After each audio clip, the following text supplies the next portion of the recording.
Buenas tardes.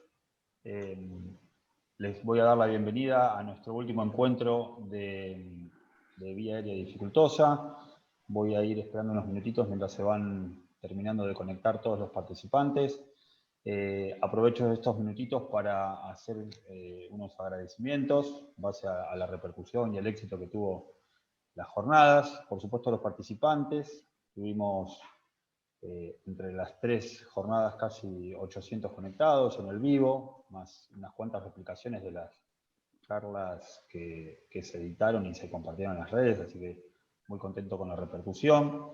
Agradezco a Mayra Franco y a Fernanda Ricci de la Sociedad Platense de Anestesia que colaboraron y me ayudaron en todo el armado y el soporte de la actividad. Por supuesto a todos los disertantes, a todos los compañeros y amigos que estuvieron en las jornadas anteriores y en las de hoy, al doctor Guillermo Navarro, que es el coordinador de EVALA, por sus comentarios y ayuda en el armado de las jornadas y la difusión que se le dio también en las redes y en casi todas las sociedades de anestesia de América. También quiero agradecer a nuestros auspiciantes, la gente de Propato y de Tecnoimagen, que estuvieron presentes colaborando con el armado de las jornadas.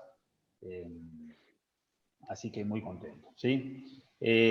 A medida que se van conectando, les voy recordando que tienen el canal de preguntas y respuestas para poder generar sus preguntas. Es más cómodo al momento de responder y no a través del chat, ¿sí?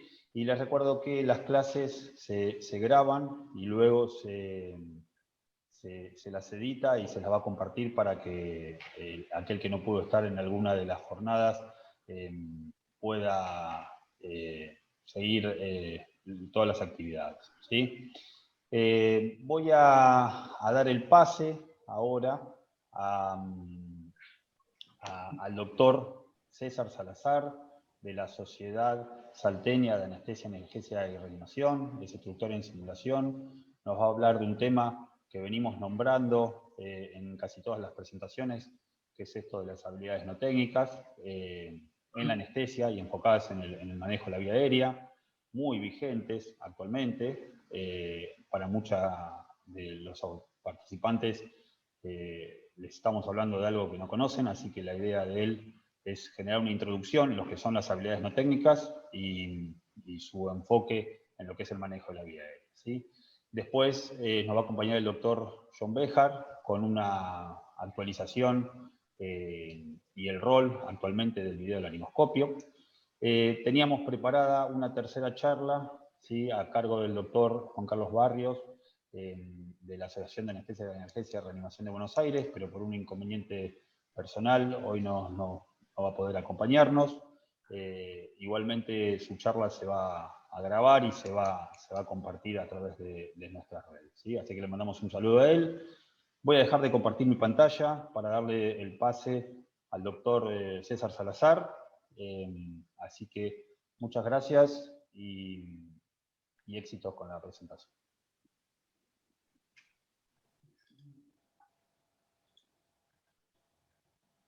Bueno, buenas tardes. Yo soy César Salazar. A ver, ahora sí. Nada, soy anestesiólogo de la ciudad de Salta. Me tocó hablar hoy de habilidades no técnicas que se impactan en el manejo de la vía aérea. Antes que nada, quiero agradecer a la Sociedad Platense de Anestesia, a la Federación, al doctor Isó por la organización de este webinar, que la verdad que tuvieron mucho éxito en esta provincia también. Así que bueno, avanzando con la charla. Cuando me tocó preparar esta clase, un colega me preguntó de qué iba a hablar, porque la verdad no tenía conocimiento sobre habilidades no técnicas. Yo traté de explicárselo, presentárselo en unos minutitos, o explicarle de qué se trataba, y él me respondió con esta frase. Me dijo, ah, claro, es la clásica frase de horas de aburrimiento y momentos de pánico. Y me pareció correcto empezar con esta introducción, porque también le refiere este libro que está acá, que es de David Gaba, uno de los pioneros en simulación, en habilidades no técnicas, en el estudio del manejo de los recursos en crisis, y además por esta analogía que hace con la aeronáutica, que tenemos mucho en común, y además me pareció importante porque si bien nuestra especialidad tiene que ver mucho con la vigilancia, y por ahí es nuestro estandarte como especialidad, o se lo considera uno de los puntos más importantes que debe tener un anestesiólogo, en realidad son estos momentos de pánico, segundos de estrés que tenemos, los que nos van a definir un final positivo o adverso en un paciente, y muchas veces nos pueden definir incluso como anestesiólogo en el futuro. Les voy a pasar una imagen. Esta corresponde a un accidente, es el accidente aeronáutico más, la peor tragedia aeronáutica que existe en la historia de España. Sucedió en Tenerife en el año 77. Y uno al mirar estas imágenes podría pensar que tuvimos alguna falla en los motores, o en el tren de aterrizaje, o qué sé yo, cualquier otro tipo de falla técnica, pero no. Acá lo único que hubo fue una falla en la comunicación de la torre de control. Entonces, como a veces estas pequeñas fallas o pequeñas, o esas fallas que nosotros no por ahí no le prestamos tanta importancia porque tienen que ver con lo no técnico, pueden llevarnos a desenlaces catastróficos, ¿no? Incluso en nuestra especialidad. Y en su contraparte tenemos acá a Ed Sullivan, que es un piloto del cual se hizo una película también, se llama Sully. En el año 2005 tuvo la mala suerte de chocar contra una bandada de aves en pleno vuelo y perdíamos motores. Y haciendo uso de sus habilidades no técnicas, de su conocimiento, de su preparación a través de la simulación, pudo realizar un amerizaje por primera vez en su vida, salvando la vida de 155 personas, incluida la de él.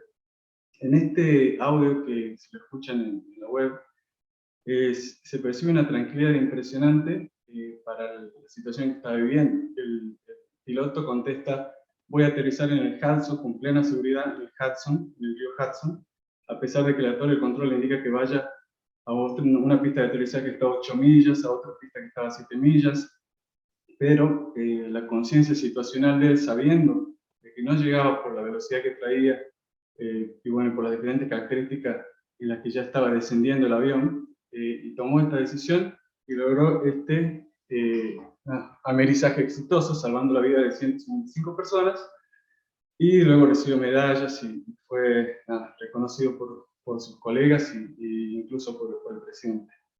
Y cómo nos gustaría a nosotros, ¿no?, que las personas que son encargadas de cuidar nuestra salud en estos momentos críticos tengan o tengamos esta capacidad de gestionar de esta manera el estrés, de manejar el recurso humano, los recursos materiales que tenemos a la vuelta para llegar a un desenlace exitoso, ¿no?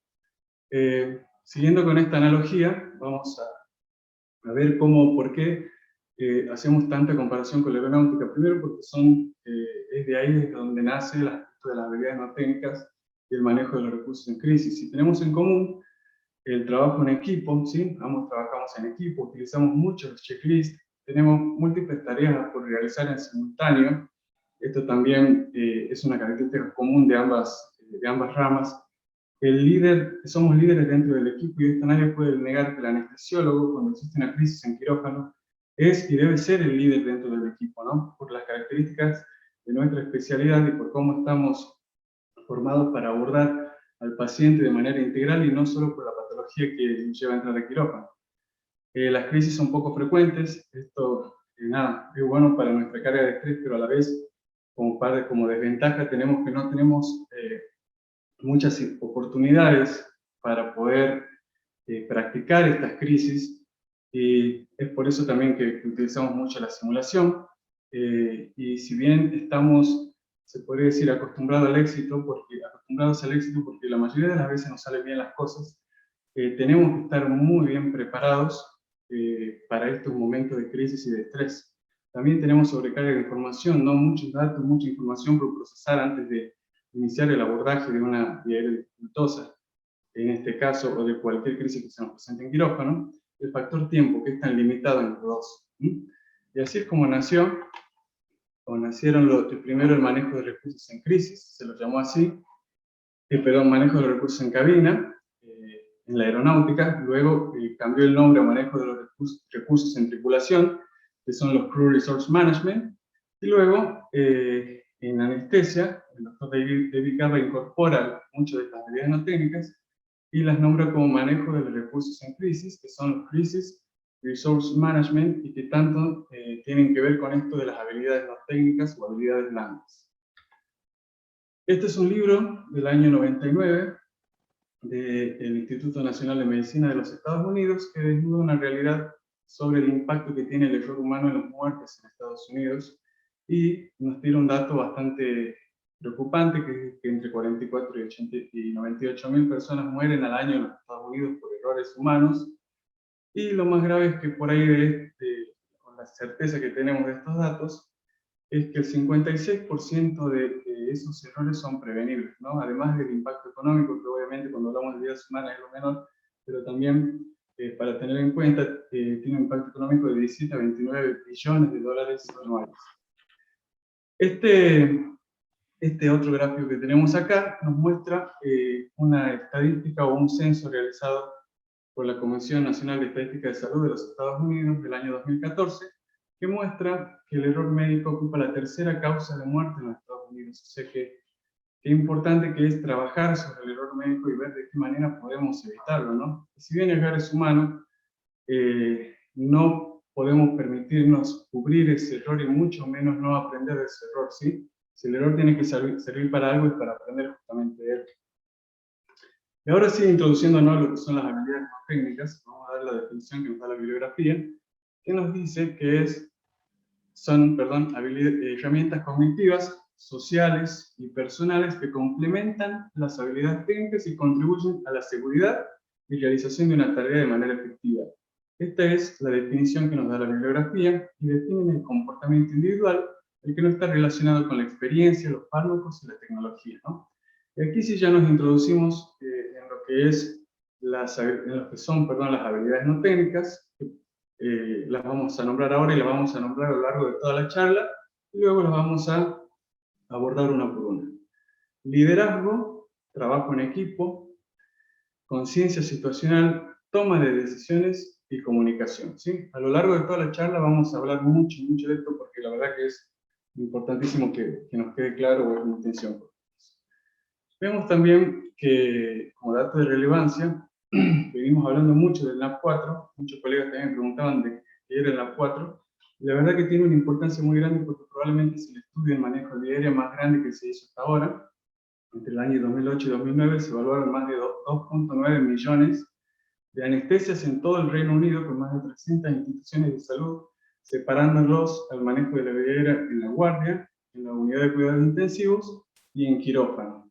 Y contiene más de 156 recomendaciones, muy interesante, y se abordan temas de anestesia pediátrica, anestesia en paciente obeso, la obstétrica, la verdad que es muy amplio y muy interesante para leer, pero en lo que hace a las habilidades no técnicas, vemos que en el 78% de los casos, ¿sí? Miren lo importante que es el porcentaje. En el 78% de los casos de diaria dificultosa, la actuación del anestesiólogo se calificó como pobre o subóptima. Y en el 40% de los casos en los que hubo un desenlace como daño cerebral o como muerte, se intervino en por lo menos participaron por lo menos la falla en 4 habilidades no técnicas, de las que voy a nombrar a continuación, que son la conciencia situacional, la comunicación, la toma de decisiones, el trabajo en equipo, el liderazgo y el manejo del estrés. Entonces, ¿cómo se produce un error, ¿no? ¿Cómo se transforma un error en un evento adverso? ¿Cómo es la secuencia? Y nosotros, en nuestro lugar de trabajo, siempre, no debería ser así, pero tenemos errores latentes, ¿no? Errores que no los vemos porque no están activos, porque no están, no los podemos percibir de manera clara, porque están ahí ocultos, esperando el momento indicado para protagonizar la situación, ¿sí? Puede ser una falla de control, una falta de control de la máquina de anestesia, falta de insumos, de drogas, alguna falla en el circuito de oxígeno, ¿no? Son todos esos errores latentes que que no comienza una situación crítica no nos damos cuenta que está bajo. Y está relacionado mucho más a los sistemas. Luego tenemos errores activos. Los errores activos tienen que ver con nuestro comportamiento, tienen que ver con nuestras habilidades técnicas y no técnicas. Tienen que ver con que nosotros elegimos mal un dispositivo para abordar la vía aérea, no ventilamos correctamente, no tenemos conciencia de la situación que estamos viviendo y no le damos la importancia que tiene para tomar otra iniciativa para abordar la vía aérea. Todos estos errores en los que nosotros somos protagonistas. Y luego en esto sí que no podemos intervenir, son los eventos catalizadores. Es la casualidad, que en este caso sería la aparición de una vía aérea dificultosa, un vómito durante la inducción que no, con un ayuno correcto y sin patologías que lo justifiquen. Todos estos eventos que nosotros no podemos evitar, y que nos aparecen, y que es ahí donde es nuestra responsabilidad tratar de detener ese error para que no se transforme en un efecto adverso. Entonces, cuando se combinan estos tres factores, aparece una situación de peligro. Esta situación de peligro, en falta o en combinación de una falta de conciencia situacional, se transforma en un error final, en el cual ya no hay retorno, y ya estamos ante presencia de un efecto adverso. Entonces tenemos el famoso gráfico del modelo del queso suizo, ¿no? Donde tenemos ahí múltiples agujeritos pequeños en cada una de las petas que atraviesan, ¿sí?, para llegar a transformarse ese error o ese evento catalizador en un evento adverso. Entonces, es nuestra responsabilidad tratar de hacer desaparecer esos pequeños agujeritos con el trabajo y la preparación, tanto nuestra de los recursos humanos, o si se puede intervenir en los sistemas, tratando de mejorar todos los insumos y todo lo que hace al personal que trabaja con nosotros, la preparación del mismo que trabaja a la vuelta. Es importantísimo tratar de intervenir en todos estos pequeños orificios para que no se transformen en un efecto adverso. Si nosotros con el paso del tiempo no intervenimos, probablemente estemos ante esta situación donde vemos que le damos muchísimo más lugar a este error, a este evento catalizador, para que se transforme en un evento adverso. Y ahora sí, pasando a lo que nos motiva en esta charla, que son las habilidades no técnicas, vamos a empezar con conciencia situacional. Y puse el gráfico de este hombre conduciendo, porque me parece que es un ejemplo claro de lo que es la conciencia situacional, ¿no? Estar pendiente del objetivo, que es nuestro camino, que es hacia dónde vamos, pero no dejar de prestar atención al espejo retrovisor, no dejar de prestar atención a los signos que tenemos en la calle para detenernos, para volar hacia determinado lado, no dejar de prestar atención a los vehículos que circulan, etc. Entonces, se define como la monitorización continua de la tarea, notando qué está ocurriendo y qué está detectando, cualquier cambio en el entorno. Entonces, ¿cómo llegamos a ese estado de conciencia situacional o cómo podemos favorecer esa habilidad no técnica? A través de 3 pasos consecutivos. Primero la percepción, luego la comprensión y la proyección. La percepción es la cantidad de datos que nosotros recibimos cuando entramos a quirófano, ¿no? La evaluación preanestésica, las características del paciente, no solamente del paciente, sino la característica de los dispositivos que tenemos a disposición, para la redundancia, para el manejo de la vía aérea, el personal que tenemos a la vuelta, si está capacitado o no para darnos una mano en caso de que tengamos una vía aérea dificultosa. Teniendo todos esos datos, los procesamos y llegamos a una comprensión. Esa comprensión nos sirve para saber dónde estamos parados, para saber en qué situación nos encontramos, para poder abordar esa vía aérea. Y así llegamos a la proyección, que es ya planear el abordaje de esa vía aérea en base a toda esta información que traemos. Entonces, en 3 preguntas simples, que es de dónde venimos, es decir, a ver qué son los datos que tenemos, cómo es el paciente, con qué gente cuento a la vuelta, cuál es el instrumental de vía aérea que tengo disponible para poder intervenir en esa vía aérea, a dónde estamos, tomar toda esa información, procesar, buscar la mejor opción e ir hacia la proyección, que es planear y ejecutar este abordaje de la vía aérea, en este caso, aplicable también, obviamente, a toda situación de crisis. Entonces, en conciencia situacional tenemos algunos problemas, ¿no? Problemas que pueden aparecer, en este caso, los distractores. Cuando hablamos de distractores, hablamos de celular, hablamos de llamadas que tengamos el quirófano, hablamos de charlas que no tengan que ver con la situación que estamos viviendo, que puede ser la inducción o el despertar. o cualquier evento crítico, hablamos de ruidos, hablamos de la entrada y salida de personas al quirófano. Todos son eventos distractores que tenemos que tratar de evitar dentro del quirófano, sobre todo en los momentos críticos, que en este caso, en el manejo de la vía aérea, serían la inducción y el despertar con algún evento crítico intraoperatorio aleatorio que podamos tener, ¿no? Entonces, ¿qué podemos hacer ante esto? Y volvemos a la aeronáutica.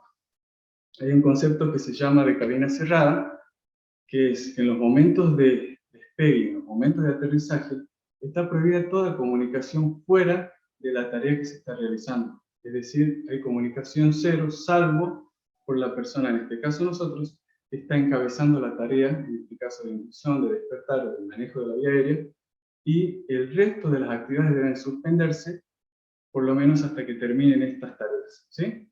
Este concepto es muy aplicable y por ahí sería muy positivo que lo apliquemos en quirófano. Y además de esto existen factores individuales. Estos factores individuales tienen que ver con la capacidad individual, no todos tenemos la misma percepción para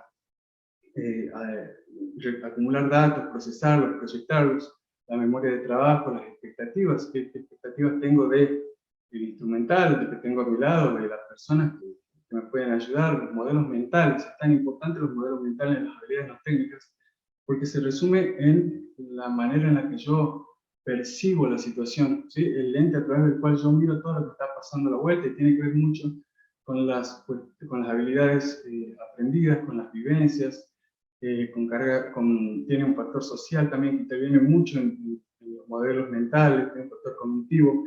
Es decir, es la forma básicamente, o el lente a través del que nosotros percibimos la realidad que tenemos a la vuelta. La automaticidad, ¿no? ¿Cuántas veces entramos al quirófano y hacemos las cosas de manera automática? Y en ese hacer de manera automática las cosas por repetición, tendemos por ahí a saltearnos pasos o olvidarnos de algunas cosas o no prestar atención a algún factor que esté diferente a lo que yo conocía previamente, y podemos llegar al error, ¿no? Y las habilidades aprendidas. En cuanto a la toma de decisiones, que es otra habilidad no técnica y que es muy importante también para el manejo de las crisis, se la define como el proceso cognitivo para alcanzar un juicio. De esa manera, elegir qué acción tomar, ¿para qué? Para suplir una necesidad específica en una determinada situación. Básicamente es cómo nosotros tomamos las decisiones. Y aquí podemos tener una clasificación que tiene 4 ítems, que la toma de decisiones puede ser por reconocimiento intuitivo, ¿sí? Este paciente ya lo había intubado antes y era dificultoso, entonces me conviene esta vez comenzar directamente con el video del laringoscopio, ¿sí? Es intuitivo porque me baso en algo que ya me pasó y trato de aplicarlo ahora en cuanto a lo que me parece que es lo mejor en este momento. La intuición es protagonista para tomar estas decisiones. Basado en reglas, que es mucho más certero, ¿no? Ya tenemos guías cognitivas en este caso, o las guías de la DAS, Vortex, cualquiera que basado en las reglas que tenemos, nos movemos y ya tiene un respaldo científico, bibliográfico mucho más fuerte.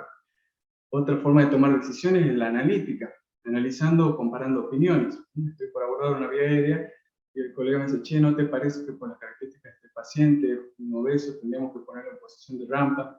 Entonces, bueno, y es positivo también dentro de la toma de decisiones hacer un análisis y por ahí comparar opiniones de los colegas para abordar una vía aérea, ¿no? Y la creativa, que está, bueno, a veces las situaciones de crisis, vías aéreas dificultosas inesperadas, que realmente son un reto en ese momento, nos llevan a tomar decisiones de manera creativa. Si tenemos una situación muy rara que nunca hemos pasado alguna vez, por ahí llevamos a crear a través del ingenio una decisión. Esto a veces puede ser positivo, pero es peligroso también porque estaríamos realizando un procedimiento por primera vez para resolver una situación que se nos presenta por primera vez. Entonces, para la toma de decisiones, ¿qué problemas podemos tener? Podemos tener el problema de, obviamente, la presión del tiempo, los requerimientos de la tarea, sé o no sé hacer un abordaje frontal del cuello, un PONA, la viabilidad, tengo o no tengo el set para poder hacer el PONA, los apoyos, los recursos, tengo la gente a la vuelta que me puede ayudar a hacer el abordaje anterior del cuello, la sobreconfianza, ¿no? Que es tan peligrosa dentro del quirófano, el no tomar conciencia, no darle la importancia que tiene al evento que estamos pasando, las fijaciones, y este error de fijaciones es el clásico ejemplo que intentamos con una laringoscopía, 2 laringoscopías, 3 laringoscopías, y seguimos haciendo los mismos intentos sin cambiar de operador, sin cambiar de dispositivo, sin tomar en cuenta de hacer alguna mejora entre intento, sin tomar en cuenta de usar un videolaringoscopio o cualquier otra opción, sin tener en cuenta a veces vigilar incluso al paciente. Entonces, qué peligroso que son estos errores de fijación también cuando se nos presentan en quirófano. Las emociones, cuántas veces llegamos con algún problema personal o laboral o lo que fuere, y nosotros estamos conscientes de que no estamos con todas las luces para tomar decisiones, ¿no? La distorsión de memoria, sesgo de omisión, olvidarnos de algo o pasar por alto dentro de un checklist o dentro de una ayuda cognitiva algún paso, los sesgos de confirmación, siempre es conveniente hacer un doble chequeo para confirmar algún dato que nos esté tirando el monitor, que nos esté tirando algún colega, sobre lo que esté pasando con el paciente. Entonces, ¿qué podemos hacer frente a estos diferentes problemas? Y acá tenemos 3 cuestiones que son bastante simples, que son identificar opciones. Esto no va a servir mucho, sobre todo para los errores de fijación, los sesgos de fijación. Nada, esto nos va a permitir que el árbol no nos deje ver el bosque, ¿no? Típica frase, nos va a permitir abrir el panorama y ver todas las opciones que nosotros podemos tener para abordar esta vía dificultosa, y que probablemente entender que la que estamos haciendo no es la única, y también poder abrir las opiniones o el canal de comunicación para que el personal que esté a la vuelta nos pueda también colaborar con alguna opción que ellos consideren. El riesgo-beneficio, ¿no? Para toda toma de decisión siempre tiene que haber una evaluación de que lo que yo estoy por hacer tiene que ser mucho más beneficioso que el riesgo que estoy corriendo en hacerlo. Y por último, reevaluar. Hay una regla que es cada 10 minutos parar 10 segundos. Cuando nosotros enfrentamos una crisis, en este caso de vía dificultosa, lo más probable es de que hayamos empezado nosotros con nuestro procedimiento. Durante la evolución de esta crisis, las características del paciente ya no van a ser las mismas luego de 10 minutos. El personal que tengo a la vuelta probablemente haya cambiado porque hayan ido a pedir ayuda. Probablemente el instrumental que tenga a mano sea diferente porque ya trajeron un CLCRIC, un fibroscopio, un videolaringoscopio, un dispositivo supraglótico. Entonces, qué importante que es, y además para prevenir errores también como los de fijación, como los de omisión, la viabilidad, volver a evaluar los recursos que tenemos. Es importantísimo que durante una crisis, al ser un proceso tan dinámico, nosotros sepamos que estamos ganando tiempo parando esos 10 segundos y estamos aprovechando mucho mejor los recursos que tenemos a la vuelta para afrontar estas crisis, que en este caso sería de una vía aérea dificultosa. Entonces, ¿qué podemos hacer? Y tenemos también las ayudas cognitivas que deberían estar presentes en todos los quirófanos, ¿no? Yo, gracias a la Sociedad Platense, cuando fui a un curso de manejo avanzado de vía aérea, me regalaron uno, y de ahí lo hice extensivo al lugar de trabajo mío y a algunos colegas. Y nada, desde ese día lo tenemos en quirófano, y nos sirve la verdad muchísimo porque aborda todas las crisis, o las crisis más frecuentes que podemos tener en quirófano: crisis de arritmia, paro intraoperatorio, vía dificultosa, obviamente, anafilaxis, etc. Es importantísimo tenerlas a mano, ¿no? Dentro de nuestro quirófano. Y también tener en cuenta que cuando nosotros vemos estas ayudas cognitivas, el primer paso que aparece dentro de cada una de las crisis es el de pedir ayuda, ¿no? Y charlando con colegas y también la charla que tuve con los residentes, me manifestaban que esto de pedir ayuda muchas veces lo hacía yo ver expuesto. Miren qué importante que es empezar a cambiar ese concepto y entender que aquel colega que está pidiendo una ayuda, comenzar un evento de crisis al principio y lo más tempranamente posible, está realmente haciendo una buena práctica, utilizando correctamente las habilidades no técnicas, utilizando correctamente los recursos, el manejo de los recursos en crisis o los CRM. Entonces, qué importante es cambiar la visión de que aquel colega que está pidiendo una ayuda tempranamente ante una vía dificultosa, aunque haga una laringoscopia y vea un forma 3, ya es de buena práctica pedir ayuda y tenemos nosotros que empezar a mirar a ese colega como que está actuando correctamente y no como que tiene una debilidad de lo que fuera. Vamos a pasar a comunicación, que es otro punto importantísimo dentro de lo que son las habilidades no técnicas o habilidades blandas. Y la comunicación, ¿cómo tiene que ser? Tiene que ser clara, tengo que expresar realmente lo que yo quiero decir, expresarlo claramente, tiene que ser breve con la menor cantidad de palabras posible, tiene que ser empática tratando de transmitirlo de la manera que a mí me gustaría que me lo transmitan. Y un concepto muy importante dentro de la comunicación es esto del loop cerrado o asa cerrada, en el cual en una comunicación tenemos un emisor y un receptor, ¿sí? Siempre en toda comunicación. Y en esta comunicación no solamente tenemos que transmitir el mensaje, sino tenemos que recibir el mensaje por parte de este receptor, ¿sí? Que nos confirme que el mensaje fue escuchado y en el caso de que haya sido una tarea, de que la tarea ha sido cumplida, ¿no? El ejemplo clásico es en paro cardiorrespiratorio, es decir, que pasen una ampolla de adrenalina, si no tenemos ninguna respuesta, puede pasar que nadie pasó la ampolla de adrenalina, puede pasar que 3 personas la pasaron a la ampolla de adrenalina, ocasionando, bueno, un edema del pulmón o cualquier otro evento adverso. Entonces, qué importante es que es en quirófano poder comunicarnos de manera efectiva a través de una asa cerrada, ¿no? En cuanto a la comunicación, ¿qué pasa con la comunicación? Puede ser insuficiente, puede ser tardía, ¿no? Que poco serviría pedir ayuda ya cuando estamos con el paciente saturando nada, menos de 40 y ya casi en paro. Siempre la comunicación tiene que ser lo más temprana posible en estos momentos de crisis. Tiene que ser una comunicación específica, ¿no? Es otro error que puede ser, o sea, dentro de los posibles errores que sean específicas. Es decir, cuando pedimos un tubo endotraqueal, pasame un tubo endotraqueal. No, tiene que ser pasame un tubo endotraqueal, número 7,5 con valor tiralado, ¿sí? Para que el que esté recibiendo el mensaje no tenga ninguna duda ni necesite repreguntarnos sobre la tarea que le asignamos. Y la ausencia de personal clave, que también puede ser responsabilidad nuestra, no en nuestros lugares de trabajo, si el hospital o la clínica, formar a la gente con la que trabajamos todos los días, por lo menos en el conocimiento de los dispositivos, en el conocimiento de las conductas que tenemos que tener cuando sucede una crisis. ¿Y qué podemos hacer frente a esto? Y para esto tenemos los checklists, que bien los nombró el doctor Isod, sobre todo en la primera clase, el primer intento de intubación que debe ser el mejor y más efectivo.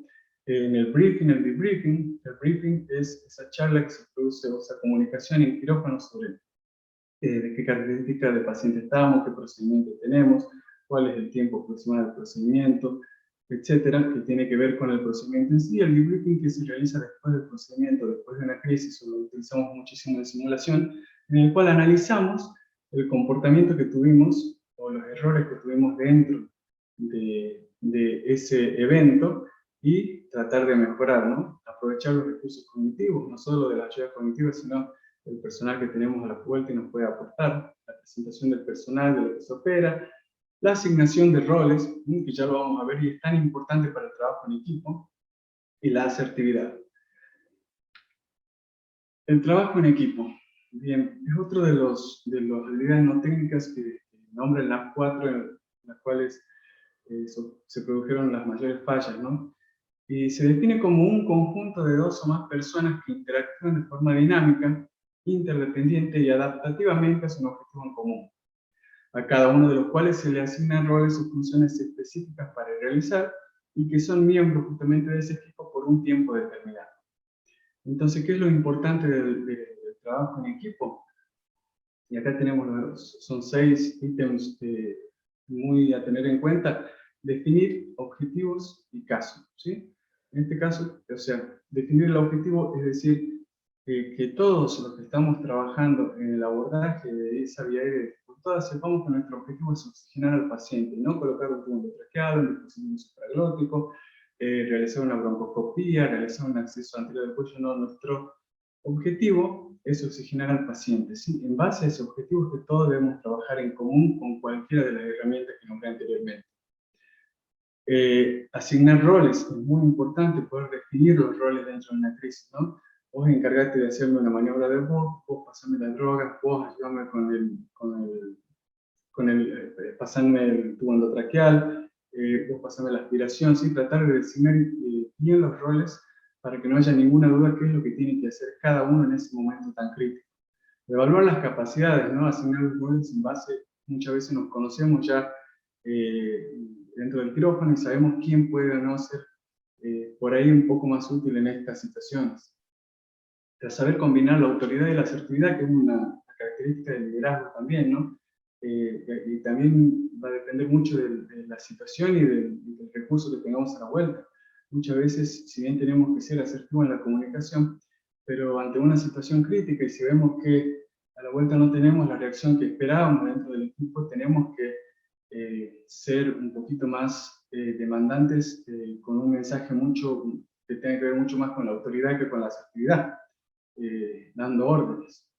El intercambio de información, qué importante es no solamente dar órdenes y dirigir, sino poder tener un feedback con el equipo que nos esté informando no solo de la situación, sino de las posibles opciones que tengamos para poder enfrentar esta crisis. Y el apoyo entre los diferentes miembros, ¿sí? Que ningún miembro se sienta que está trabajando solo y que todos sintamos que estamos apoyándonos los unos con los otros para poder salir adelante de esta crisis. Y aquí voy a hacer una pequeña referencia en lo que hace a la simulación clínica, qué importante que es para el trabajo en equipo. Y tiene la importancia porque podemos primero evaluar habilidades no solamente técnicas, sino no técnicas de todo el equipo. Podemos hacer un debriefing y analizarnos cómo nos parece o qué opiniones tienen todos sobre el comportamiento que tuve yo, tuvo el colega, o tuvo la técnica, la implementadora.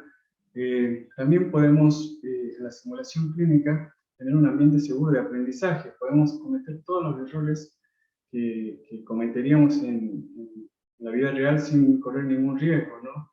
Otra de las ventajas que la verdad que por ahí estas situaciones dificultosas sabemos que representan un mínimo porcentaje de esto que les decía de que estamos acostumbrados al éxito, ¿no? Representa un porcentaje muy pequeño de lo que son la vida en general.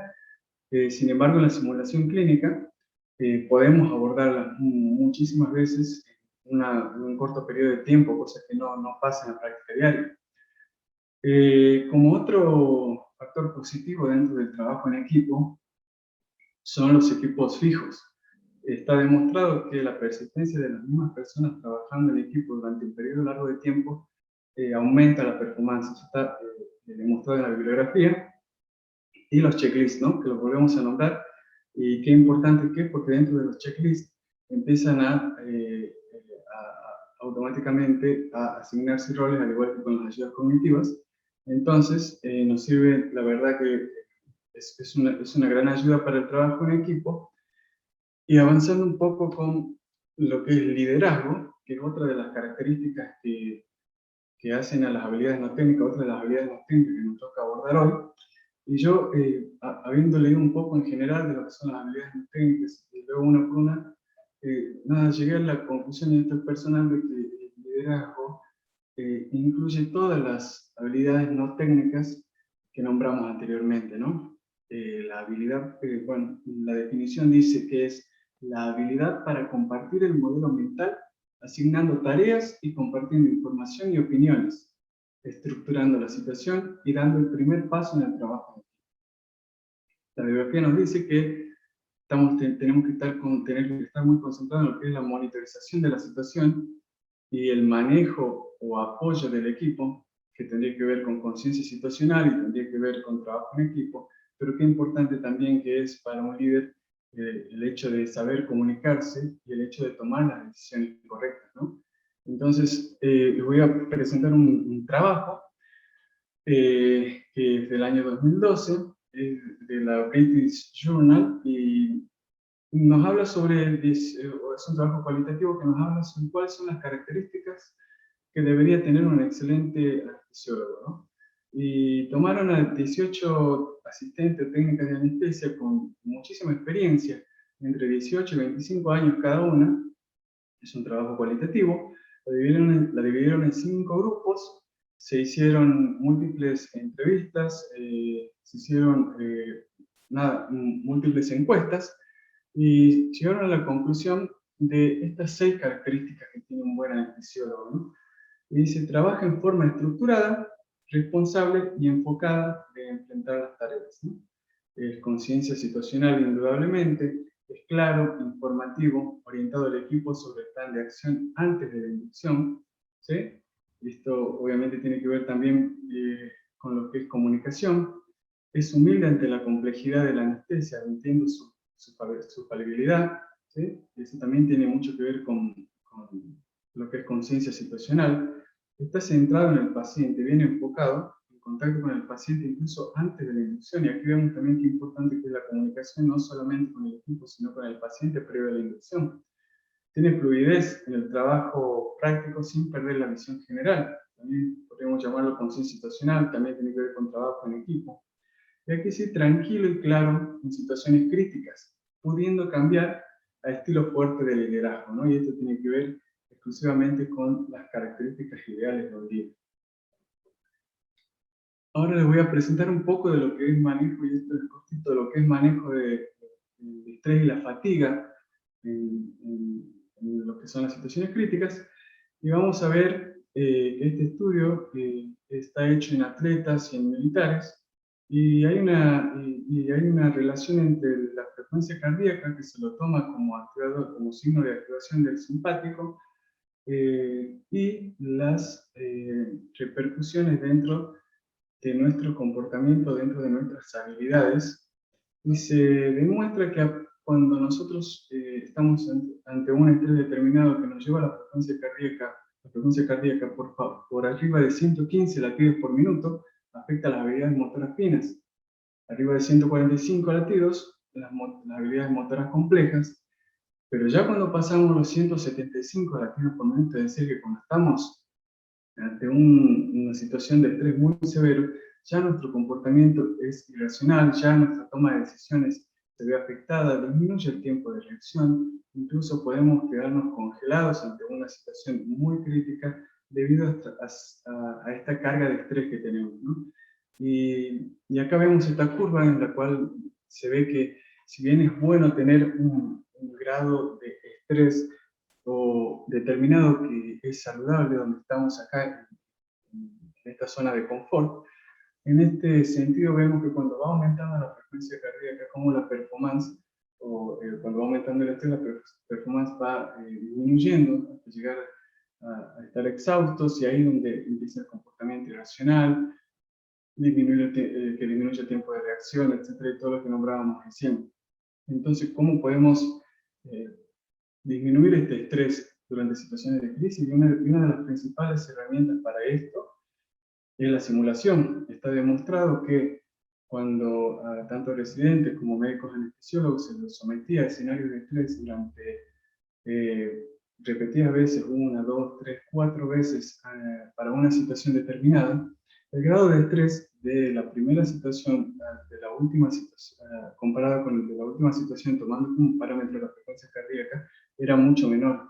Quiere decir que la exposición a estas situaciones de estrés y el conocimiento de la situación y saber o estar preparado psicológicamente para lo que se viene, disminuye muchísimo el grado de estrés que podemos presentar, ¿no?, en una situación crítica.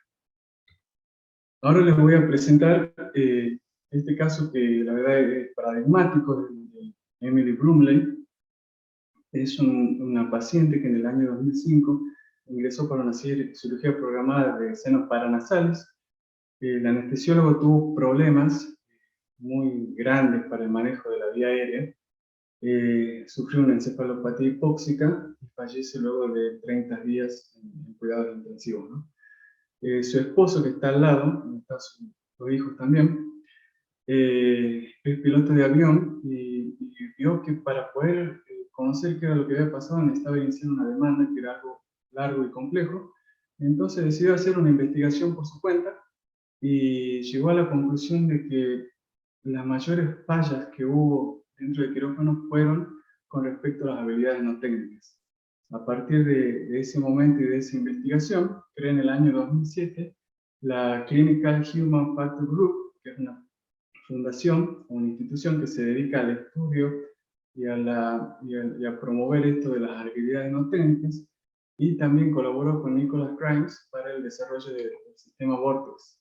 A continuación les voy a presentar un pequeño video en el cual me parece muy interesante para tomar un poco de conciencia del impacto que tiene esto de las habilidades no técnicas en el manejo de la vía aérea, en donde se le hace una entrevista a él y también se hace una representación del caso en sí, ¿no?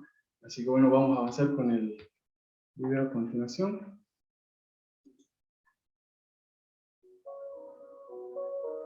My name is Martin Bromley. I'm dad to 2 young children, Victoria and Adam. And this is the story of the death of my wife, Elaine, who died in March 2005 as a result of an attempted routine operation that went wrong. I'm an airline pilot with a background in human factors. I want to make a difference. I want to be able to say to Victoria and Adam in a few years' time that although their mum died, the lessons from that have been learned, and that there is a change in practice in healthcare in the UK.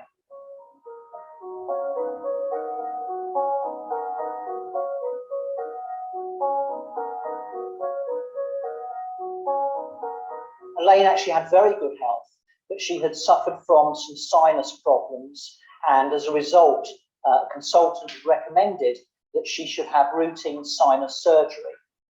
We left at 8:30 in the morning, having kissed mummy goodbye, and went off to do the weekly food shop.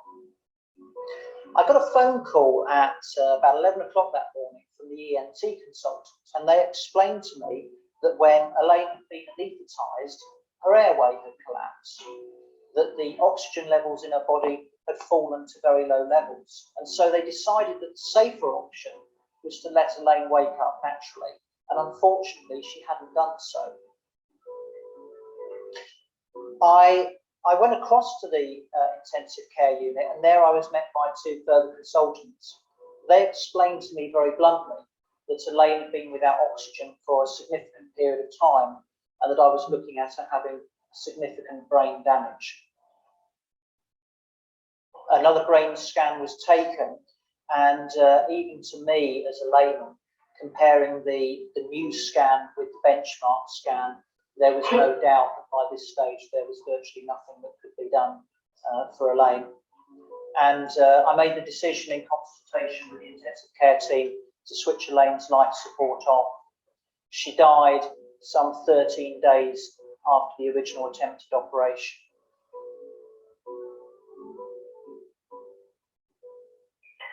And really what I want to try and do is just share a bit of the story with you of what we know happened.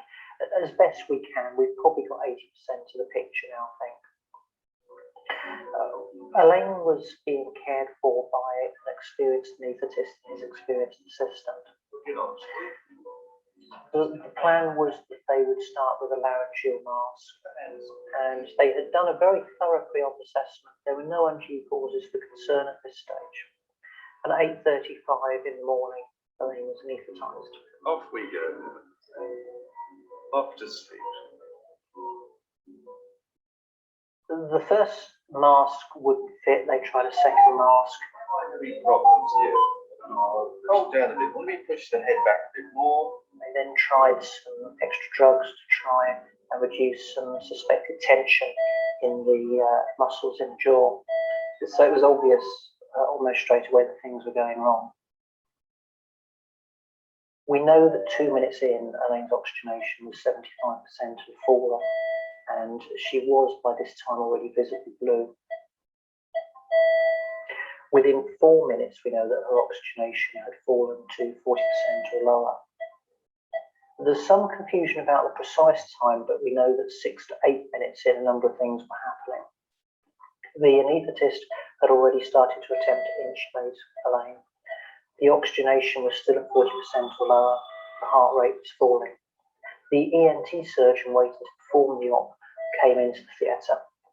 An anaesthetist from an adjoining theatre became aware of the commotion, and he walked in to see what could be done. And at least 3 nurses answered a call for help. And what happened is that the 3 consultants continued with the attempts to intubate, and they used a variety of different techniques and a variety of different pieces of equipment. The nurses, meanwhile, performed some tasks under their own initiative. But what we can say is that 10 minutes in, with hindsight, this is a situation of can't intubate, can't ventilate.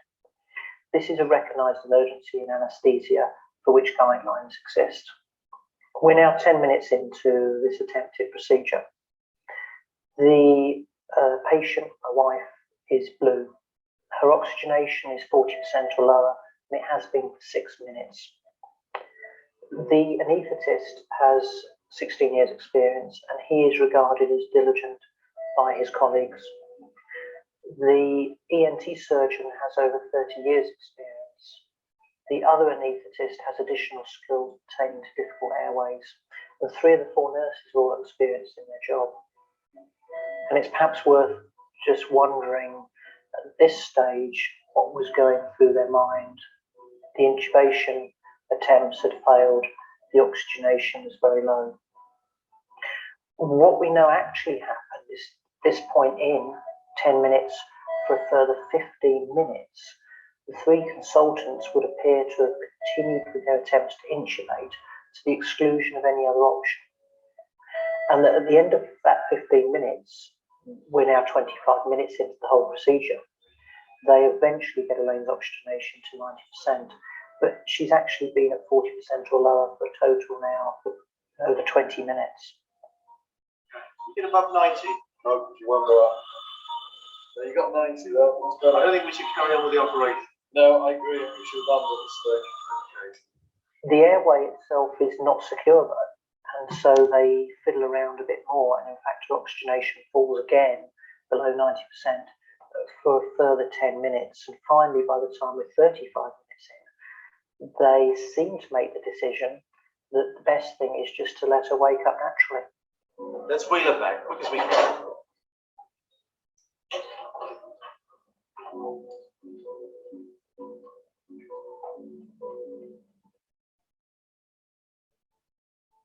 And they transfer her to the recovery room.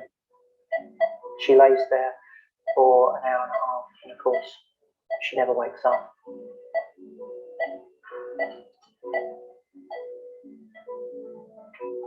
Based on the evidence from the inquest and from Professor Harmer's report, the lead anaesthetist, if I can call him that, in his own words, lost control.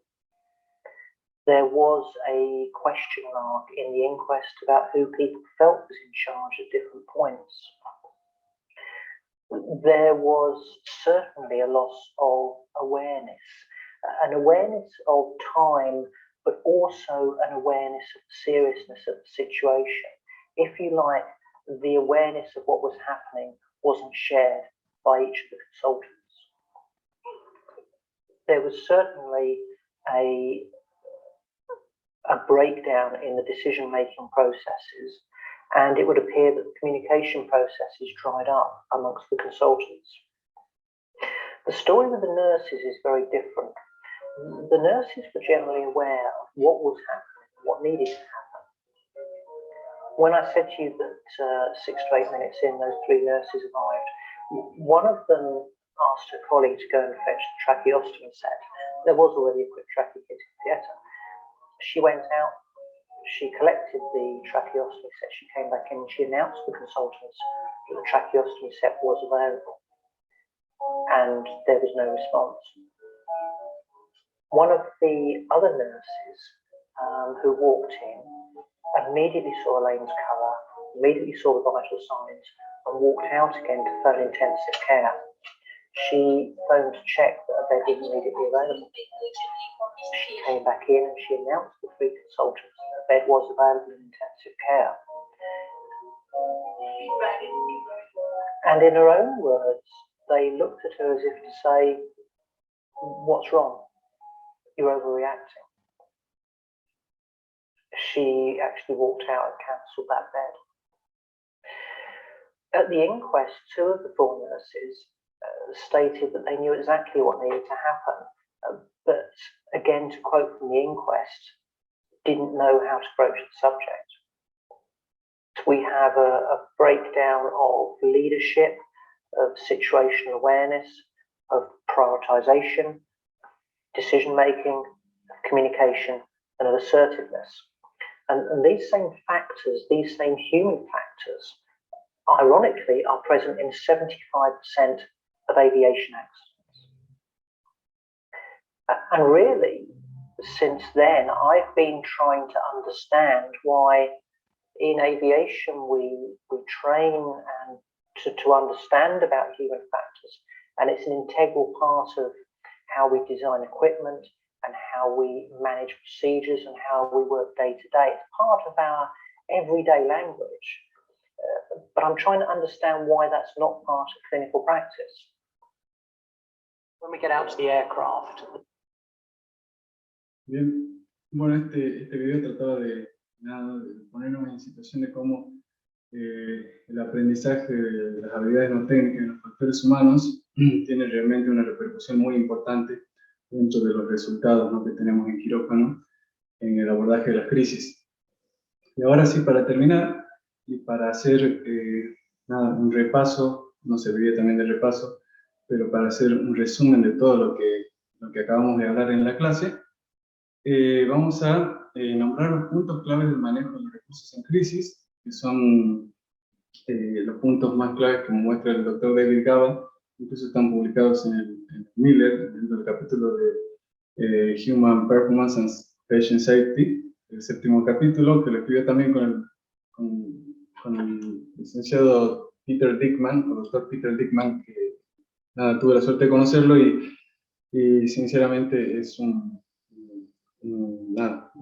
placer haberlo conocido. Es una persona que pone tanto énfasis y se esmera tanto por enseñar y por difundir esto de las habilidades no técnicas. Dentro de los puntos claves, y ya resumiendo la clase y tratar de darla por terminada, tenemos que primero conozca el entorno, son unas de las recomendaciones, anticípese y planifique, solicite ayuda precozmente, esto de pedir ayuda, ¿no?, como primer paso, promueve el liderazgo y la adherencia al mismo. Cuando hablábamos de una de las habilidades no técnicas del liderazgo, no solamente es importante liderar el equipo, sino en el momento de que nosotros tenemos un líder manejando la crisis, poder nosotros adherirnos al plan que promueve, que está declarando el líder, distribuir la carga laboral, asignar funciones, asignar roles, que hablamos de trabajo en equipo, movilizar todos los recursos, comuníquese efectivamente, hable. ¿Sí? Es inadmisible que nosotros durante una crisis nos quedemos en silencio y no tratemos de utilizar el recurso que tenemos a la vuelta. Usar toda la información disponible, esto de lo que hablamos de conciencia situacional, de la percepción. Prevenga y maneje adecuadamente los errores de fijación, que también lo nombramos y para lo que son tan importantes las ayudas cognitivas. Realice una doble lista de chequeo, nunca dé algo por hecho. Use ayudas cognitivas, ¿sí?, los algoritmos, en este caso puse el Vortex y el DAS, para justamente lo que es el abordaje de la vía aérea, las crisis. Reevalúe repetidamente la situación, la regla que les había nombrado de 10 segundos cada 10 minutos, establezca un buen equipo de trabajo, fije su atención de forma racional y organice las prioridades de forma dinámica, es decir, que las prioridades pueden ir cambiando en el transcurso de la crisis. Así que bueno, con esto doy por finalizada la charla, espero no haberlos aburrido mucho. Nuevamente muchísimas gracias por la invitación y le doy paso al doctor John Becker.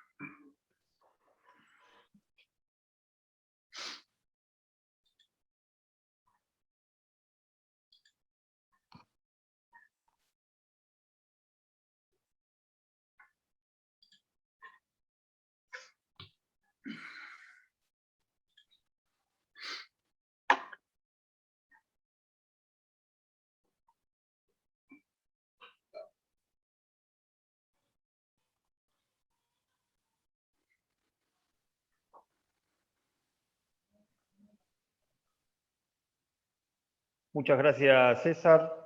Muy interesante. Es un tema que para muchos capaz que es desconocido, pero es cada vez más vigente, más relevante e impacta no solo en vía aérea, ahora porque estamos en una clase de vía aérea, pero impacta en toda la medicina y más en nuestra práctica. Antes de pasar a la charla del doctor John Bejar, quiero agradecer a la gente de Tecnoimagen que nos acompañó durante esta serie de seminarios web. Como siempre les digo, ahí tienen el QR por si alguno quiere descargar su catálogo de productos relacionados a la anestesia.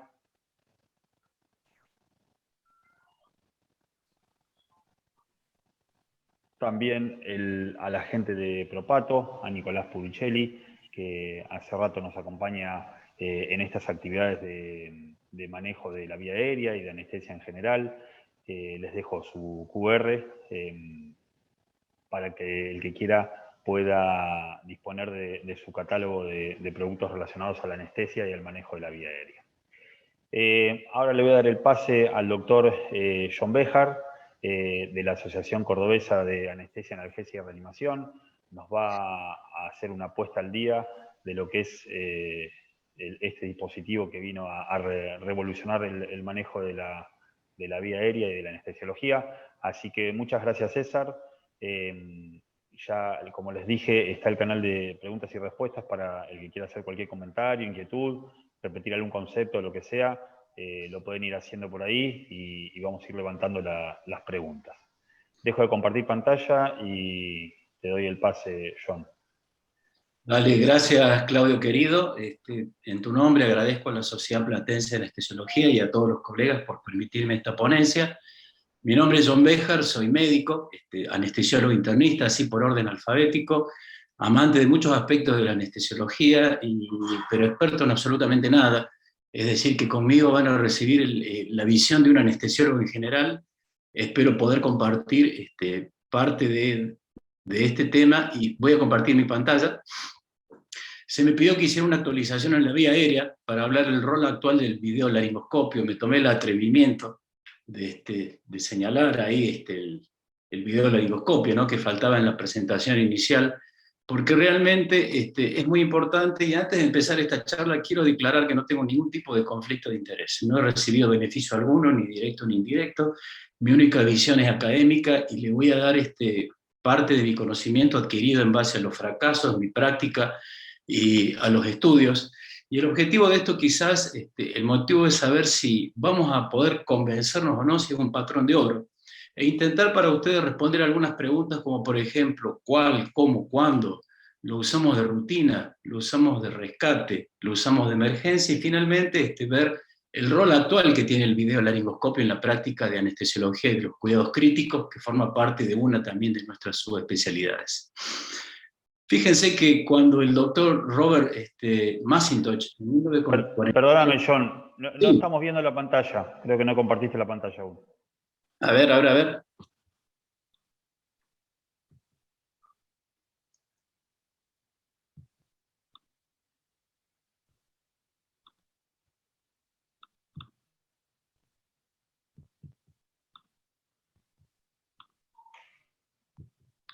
¿Ahí se ve, Claudio? Sí, si querés volver a la inicial, o ahí ya se está viendo. Perfecto, simplemente decía de recalcar el rol del videolaringoscopio. También es una pequeña introducción, que no tengo ningún tipo de conflicto de interés, lo mío es puro y meramente académico, y tratar de responder estas preguntas para poder ver si vemos cuál es el rol actual, que fue una de las cosas que Claudio y gente experta en este tema nos informó. Y bien, les comentaba que cuando el doctor Robert Macintosh, un anestesiólogo inglés, publicó en The Lancet, tan de moda ahora en 1943, un nuevo invento, que era el nuevo laringoscopio, yo no sé si habrá pensado cuánto tiempo y cuán útil y cómo iba a perdurar ese nuevo invento en la práctica, no solamente de la anestesiología, sino también en los cuidados críticos. Fíjese también que en una publicación de anestesia en 1984, Macintosh lo declara claramente al laringoscopio común como el patrón de oro, y no solamente habla de su globalización, de su uso y fabricación en muchos países, sino también menciona cómo ha sobrevivido al invento del plástico, de la fibra óptica, y augura también que va a sobrellevar y va a sobrevivir muchos otros desarrollos a lo largo de muchos años, y realmente no se ha equivocado pasando casi ya 80 y pico de años de su invento. En el año 2003 aparece una publicación de Cooper en la revista canadiense de anestesiología, donde nos habla de un nuevo videolaringoscopio, el Glidescope, en el manejo de la dificultad de la vía aérea.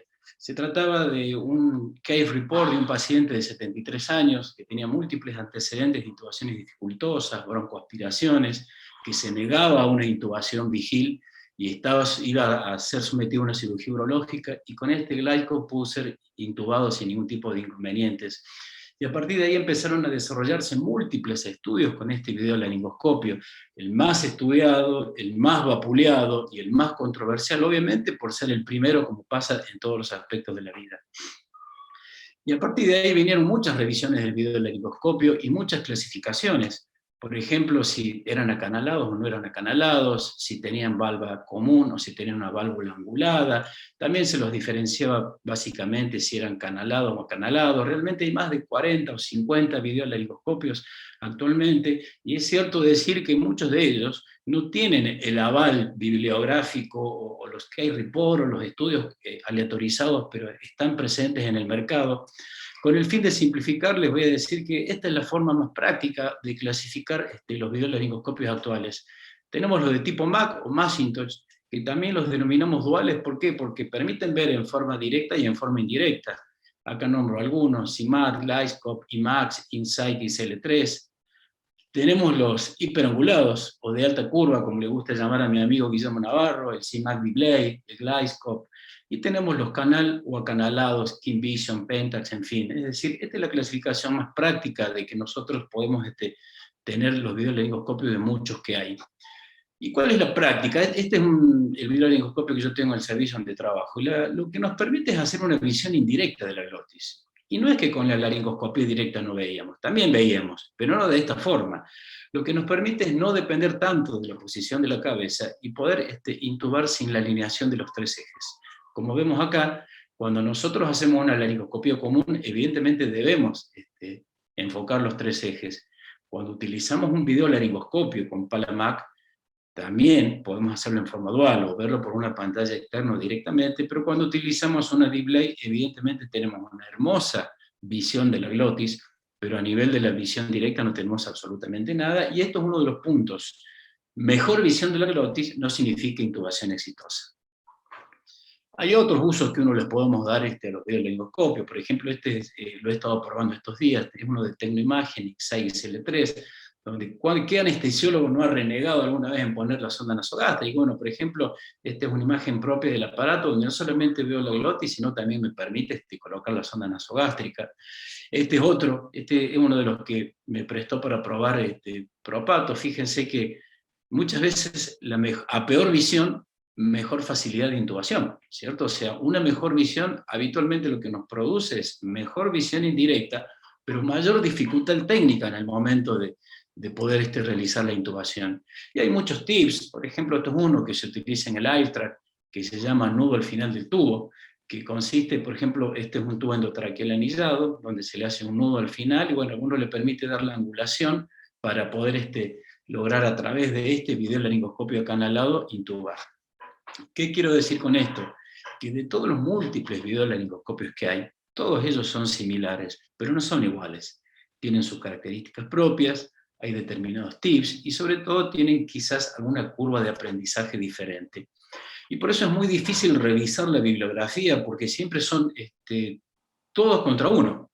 El laringoscopio directo es uno, y generalmente cuando se lo compara, no se lo compara con uno, sino con una, dos, con tres, con cuatro, y eso hace que muchas veces las informaciones estén sesgadas en su interpretación.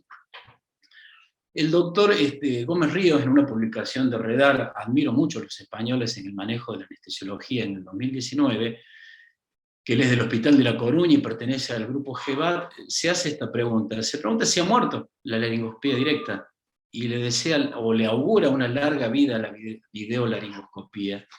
Y su trabajo termina diciendo que la laringoscopia directa ha llegado a su fin, que cuando se hayan hecho buenos estudios de costo y efectividad, le darán muerte definitiva al laringoscopio directo, y probablemente ese futuro sea hoy, o por lo menos no muy lejano, lo decía él en el 2019.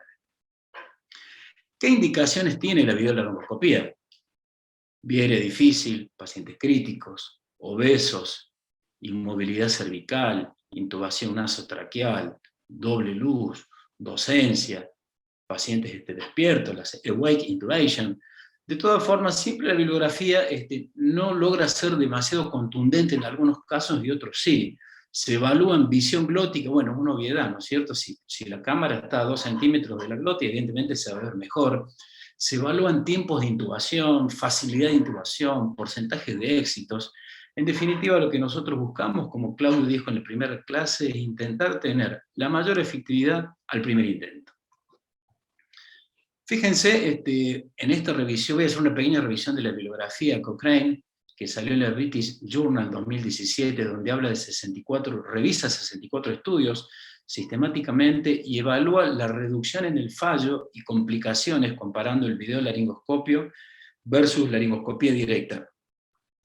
Y demuestra que la videolaringoscopía reduce la intubación fallida, o la facilita, sobre todo cuando la vía aérea dificultosa es prevista o anticipada, con unos ratios de 0.28, y también que podría disminuir el trauma de tejidos blandos. Fíjese, esto de revisión cuando habla de anestesiólogos experimentados, es decir, aquellos anestesiólogos los define como experimentados cuando tenían más de 2 años intubando, y con una vía dificultosa conocida, evalúa más de 1.200 pacientes en 9 estudios, y que concluye este estudio de anestesia 2017, que hay mejor tasa de éxito al primer intento, hay mejor visión de glotis, y menor trauma de mucosa con un ratio de -1. ¿Qué pasa con aquellos anestesiólogos que no tienen experiencia? Esta publicación en el 2017, en maniquís, establecen 3 escenarios, ¿no es cierto? Un paciente simulado con vía aérea normal, un paciente simulado con inmovilidad cervical, un paciente simulado con retrognatia, y en el estudio participan 22 médicos cirujanos de trauma, que al ser de trauma tenían una experiencia de 14 o menos intubaciones anuales. ¿Y a qué lleva este estudio de los denominados sin experiencia? Que tenían mejor visión de la glotis, que tenían mayor porcentaje de éxitos en la vía aérea dificultosa, que tenían menor tiempo de intubación, y muchas veces no se logra significancia estadística numérica, pero sí significancia clínica, que lo mismo no es despreciable. Fíjese qué pasa en el obeso, ya nos lo dijo el doctor Favol en una de sus charlas, en pacientes cuando se compara videolaringoscopio con laringoscopía MASI. Entonces, cuando hablo de videolaringoscopio, les vuelvo a repetir que muchos de estos estudios pueden tener sesgo porque no hablan siempre del mismo, y comparan 11 trials, 580 pacientes por grupo, y bueno, también se logra que hay mejor visualización de la glotis, hay menor Cormac, el tiempo de intubación es más corto, hay una mayor tasa de éxitos, todo con una P significativa donde se logra significancia estadística. Con respecto a la inmovilidad cervical, que se han hecho estudios randomizados, en este caso sí, con el MASGRAPH serie 5, 64 pacientes por grupo, donde el videolaringoscopio sí produce una mejor visión glótica, pero un mayor tiempo de intubación, pero sí con un porcentaje mayor de fallas, pero varias de esas fallas, que fueron 5 en realidad, se referían a dificultades técnicas o a un entrenamiento que no era del todo adecuado, y fallas técnicas, no es un aparato electrónico con batería que puede apagarse, y eso ya de por sí era una falla. ¿Qué pasa en la NORA, en la cirugía fuera de quirófano? Un aspecto cada vez más amplio de nuestro trabajo, que gracias a Dios para muchos de nosotros se ha ampliado el campo laboral, y bueno, se ha visto en esta revisión sistemática que salió en British Journal 2018, que aumentó el porcentaje de intubación en el primer intento, sobre todo en médicos menos experimentados, y que a su vez reduce el porcentaje de intubaciones esofágicas. Fíjense qué importante un video en un lugar donde uno está más desprotegido, porque así es nuestro contexto. Este otro trabajo de la Current Opinion dice que estos dispositivos no han sido bien estudiados en la NORA, pero que tienen un soporte clásico bastante importante ya con evidencia clínica. Fíjense la portabilidad de los aparatos. Este es un mío personal, de un colega. Fíjense el tamaño que tiene con respecto a una computadora habitual, lo fácil que es transportarlos, y cómo uno no debe descuidar ese tipo de situaciones. ¿Qué pasa con los tubos de doble luz? La anestesia es quizás mi mayor campo asistencial y donde yo pongo mayor interés. Estudios hechos por los japoneses, que hacen mucho cirugías con tubo de doble luz y VATS. Esta revisión de 12 pacientes, 12 estudios, 1.500 pacientes en anestesia, mayor tasa de éxitos al primer intento, con P significativa, menores eventos adversos, orofaciales y tejidos blandos. Estos son 2 elementos para mí indispensables, una fotografía sacada en mi servicio, que sin eso yo prácticamente no puedo ya practicar la anestesiología, y he reducido mucho mi porcentaje de falla. Tal es así que el doctor Manuel Grill, español, con el cual con Claudio, algunos de acá y Guillermo hemos compartido un trabajo acerca de COVID en su nuevo libro, Cambios en el Paradigma, tiene todo un capítulo que habla de los videolaringoscopios en cirugía torácica. Y es muy importante, ya sería de necios negarse a la importancia de las técnicas de video asistidas, ¿cierto?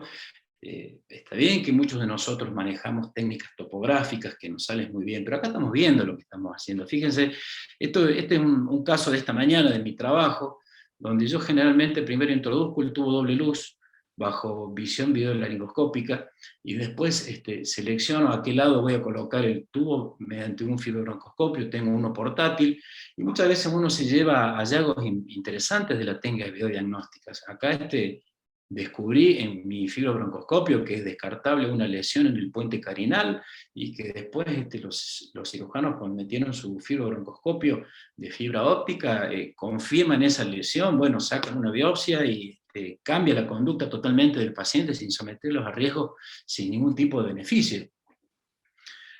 ¿Qué nos pasa en los pacientes obesos? Escuché atentamente en las pacientes obstétricas, perdón, la doctora Pilar Reyes de La Plata, que nos habló de esta revisión sistémica de Anestesia 2020, 158 pacientes de 138 publicaciones, donde en la vía obstétrica es muy preferida para aquellos pacientes obstétricos que tienen una vía aérea predicha. Está bien, en el Reino Unido casi todos los servicios obstétricos disponen de un videolaringoscopio, pero bueno, muchos inclusive lo han sugerido como rutina y como de primera línea. ¿Qué pasa en la anestesia pediátrica con los videolaringoscopios? Esta revisión de Cochrane, que excluye los neonatos, dice que mejora la visión de la glotis, pero aumenta el tiempo de intubación. Sin embargo, publicaciones más actuales ya están nombrando el videolaringoscopio como de uso rutinario, sobre todo particularmente en aquellas instituciones formativas, y que también sirve para intubar ya todos los aspectos de esta subespecialidad anestésica: neonatos, niños, pacientes pediátricos. ¿Y por qué sirve? Porque es mucho más fácil enseñar con un videolaringoscopio. ¿Cómo aprendimos y cómo enseñamos? Nosotros no vemos lo que nuestro residente ve, entonces es imposible enseñar de esa forma. A lo sumo uno le dice, hacete un lado y lo hago yo. Mediante la videolaringoscopía uno ve lo que el otro está haciendo y permite corregir mucho más las posiciones y las prácticas. El doctor Alori, también nos ilustró de una revisión de Cochrane del 2016 del rol del videolaringoscopio en la inducción e intubación de secuencia rápida. Disminuye el número de intubaciones fallidas, mejora la visión de la glotis, reduce el trauma de la parte blanda, es decir que hay una tecnología que evidentemente está cambiando. Cambiaron los televisores, cambiaron los teléfonos, cambiaron los bloqueos, y esto también está cambiando, y nosotros debemos estar a la altura de las circunstancias. ¿Qué pasa en la intubación en el paciente despierto? 8 RCT, 500 pacientes, revisión sistemática, anestesia 2018. El videolaringo demostró la misma tasa de éxitos, igual perfil de seguridad y menos efectos adversos, pero también demostró un mayor rápido intento de intubación, el primer intento, 66 versus 24 segundos, con una significancia estadística en este caso. Esto es un estudio italiano de nuestros colegas intensivistas que salió en la Critical Care, donde ya lo nombran directamente como segunda opción en un paciente en el cual nos falla la laringoscopía directa y podemos aún ventilarlo con máscara y satura más de 92. Y concluyen diciendo que debe estar disponible en toda unidad de cuidados críticos para rescate de intubación o para una laringoscopía de primer paso que no es exitosa. O sea, también tiene un rol bastante marcado en la medicina intensiva. Entonces, con este pequeño repaso de bibliografía, según nos enseñó la ASA, ¿dónde estamos parados? Ya tenemos múltiples metaanálisis de RCT, tenemos múltiples RCT o ECA, como le decimos acá, y evidentemente el grado de recomendación es que el videolaringoscopio es beneficioso, y está parado dentro de una categoría A, nivel 1 y nivel 2. ¿Sí? Entonces, la pregunta ¿es o debiera ser el gold estándar? En esta publicación de Anestesia Analgesia 2020 del Dr. Hemmerling, se pregunta por qué no es, en un artículo que lo termina Open Mind, y dice que ya hay un camino para que el videolaringoscopio se vuelva el estándar de intubación, y que todo esto ha sido acelerado en tiempos de pandemia, y pone énfasis en estos 3 puntos: que son el punto de capacitación, entrenamiento y simulación. Entonces, ¿qué nos pasa con la videolaringoscopía? Y acá quiero hacer una analogía con el acceso vascular central dirigida por ECO. Todas las guías internacionales, todas las guías las recomiendan, todas las guías la nombran como mala praxis si uno obtiene un acceso vascular central no dirigida por ECO. Sin embargo, en nuestro contexto es una técnica de rescate aún. Me refiero con rescate, cuando no nos sale la clásica pasamos a la ecografía. Sin embargo, la videolaringoscopía todavía la tenemos como una técnica en observación. Estamos ahí. Y es importante que nosotros podamos vencer el paradigma principal, que puedo visualizar la glotis y muchas veces no puedo colocar el tubo endotraqueal. O sea, es lo que se llama laringoscopía paradojal. Y los videolaringoscopios tienen esa característica. Es decir, la visión es hermosa, la técnica se puede dificultar y eso se denomina laringoscopía paradojal. Entonces me pregunto, y la literatura se pregunta, ¿por qué no es el gol estándar? ¿Es porque no está disponible? ¿Es porque está disponible y no tenemos el entrenamiento adecuado? ¿O directamente no es el gol estándar porque no es mejor que el laringoscopio tradicional?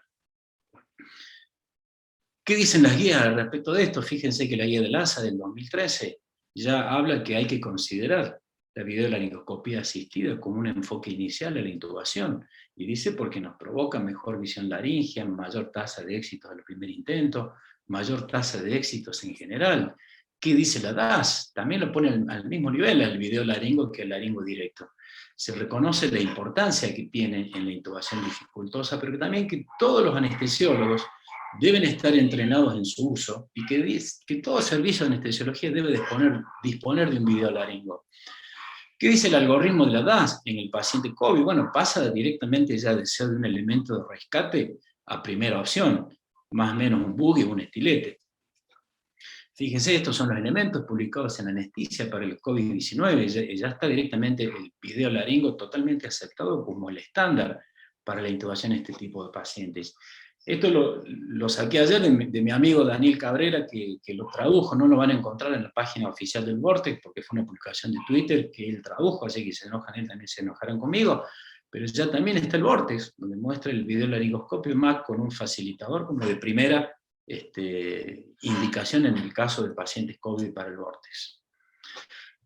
¿Qué pasa con las guías de la DAS del paciente vigil? También están al mismo nivel, ¿cierto? Se puede intubar con un fibrobroncoscopio vigilmente o se puede intubar con un videolaringoscopio, pero ¿qué pasa? El videolaringoscopio tiene una curva más corta de aprendizaje, es un aparato mucho más accesible, y la elección de uno u otro dependerá de las condiciones clínicas del paciente, de las habilidades y de la disponibilidad, de acuerdo a si el paciente tenga sangre, norofaringe, SAOS, obesidad mórbida, etc.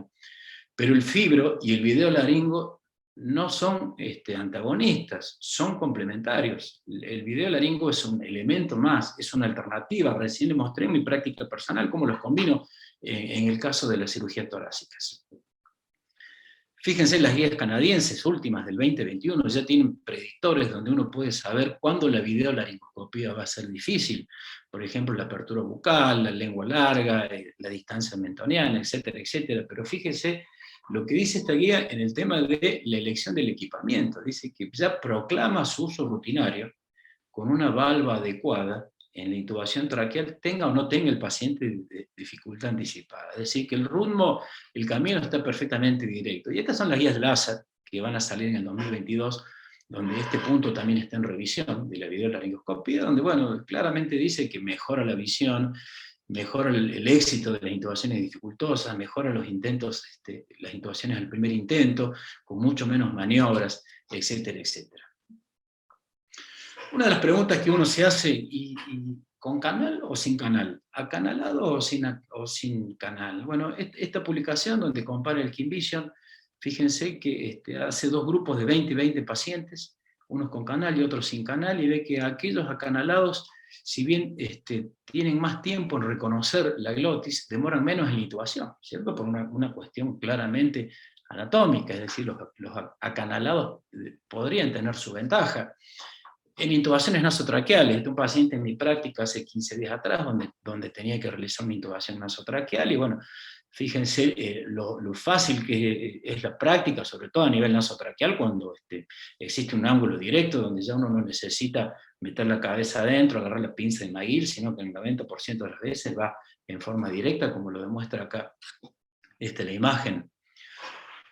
Hiperangulados o no, o de alta curva, como le llama Guillermo, bueno, esto nos lleva a que tenemos que aceptar el cambio de paradigma. O sea, los videos de laringoscopios hiperangulados, o también denominados Blay o display, son bastante típicos de que uno debe aceptar ese paradigma, porque ¿qué nos enseñaban antes? Si no veo, es difícil. Ese era el paradigma anterior. ¿Cuál es el paradigma actual? Ahora veo y se me dificulta. Pero bueno, muchos opinan que este realmente es el verdadero rescatador de una vía aérea no anticipado de emergencia. Está bien, tiene sus características, se necesitan facilitadores o estiletes, quizás una mayor curva de aprendizaje que un videolaringoscopio tipo MAC, puede sí provocar más trauma en tejidos blandos, permiten muchas veces ver y no intubar necesariamente al paciente, bueno, como dije, para muchos son los verdaderos rescatadores, y en fin, cuando uno compara la laringoscopía directa con la videolaringoscopía, es importante tener en cuenta que los videolaringoscopios tienen una curva de aprendizaje mucho más corta.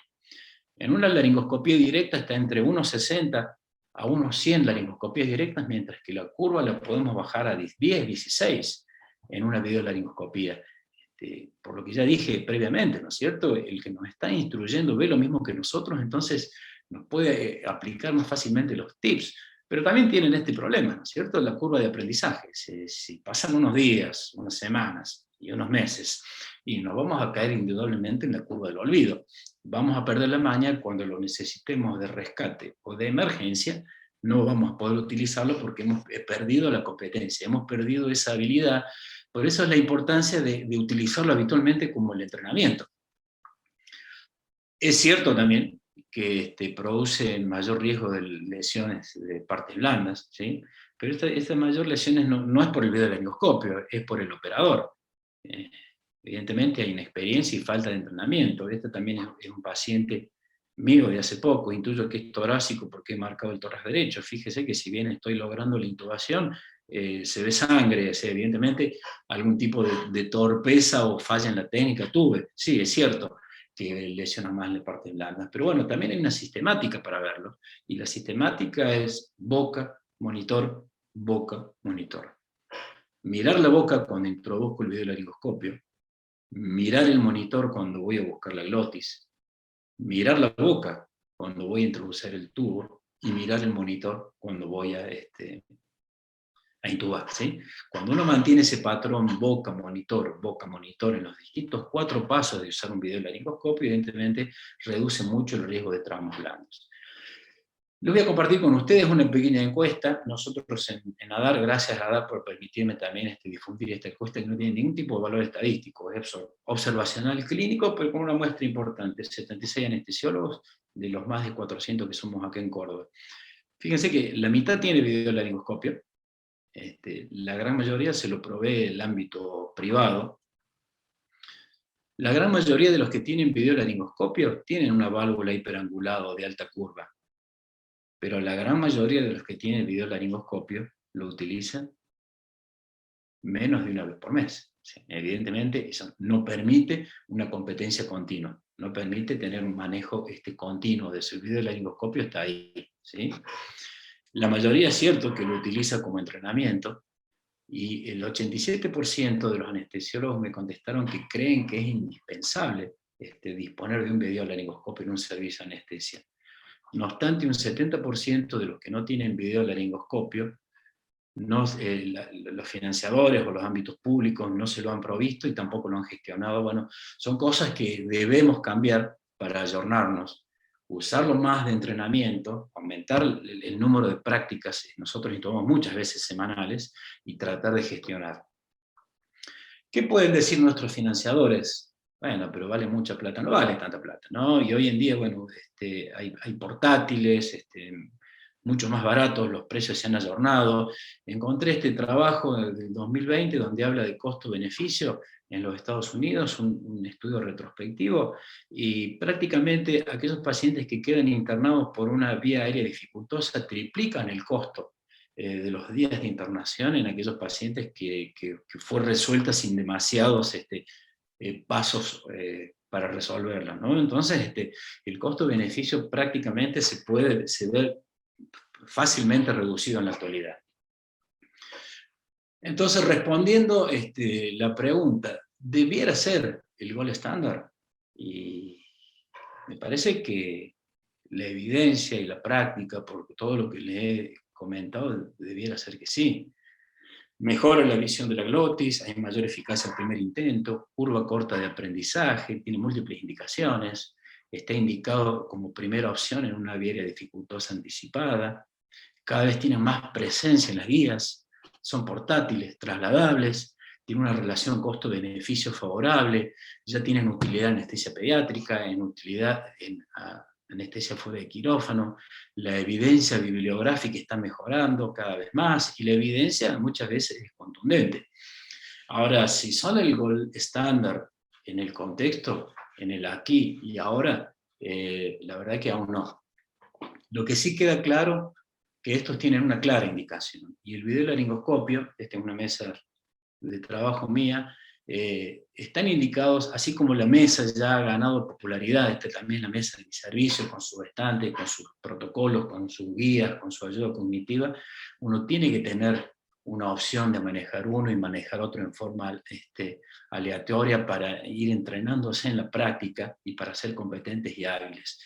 Entonces, tienen una clara indicación los videolaringoscopios en la vía aérea dificultosa prevista o anticipada, como primera opción. Y en la vía aérea dificultosa imprevista o no anticipada, tienen una clara indicación como rescate, ¿sí? Ahora, ¿cómo vamos a rescatar algo que no disponemos, o cómo vamos a rescatar algo en el cual no tenemos un entrenamiento cotidiano? Motivo por el cual, a manera de conclusión mía, todo servicio de anestesiología debe disponer un videolaringoscopio con valva MAC e hiperangulada. Y es importante utilizarlo en rutinariamente, como entrenamiento, 3 veces por semana.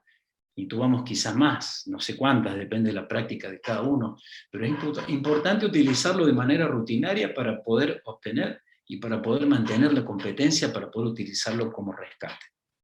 Seguramente los expertos, y cuando esté el proyecto universal del manejo de la vía aérea, que sé que el doctor Guillermo Navarro es uno de los que participa ahí, nos darán conceptos y guías mucho más claras. Y bueno, y aprovecho y termino con esto agradeciendo y participándolos para este 17 de julio, también con la director de Guillermo Navarro, referente argentino, latinoamericano, mundial en el tema, podamos instruirnos más en los tópicos actuales en el manejo de la vía aérea. Nuevamente agradezco por la oportunidad, gracias Claudio, y gracias a la Sociedad Platense y a mi asociación, y bueno, quedo a la recíproca y espera de cualquier tipo de consulta.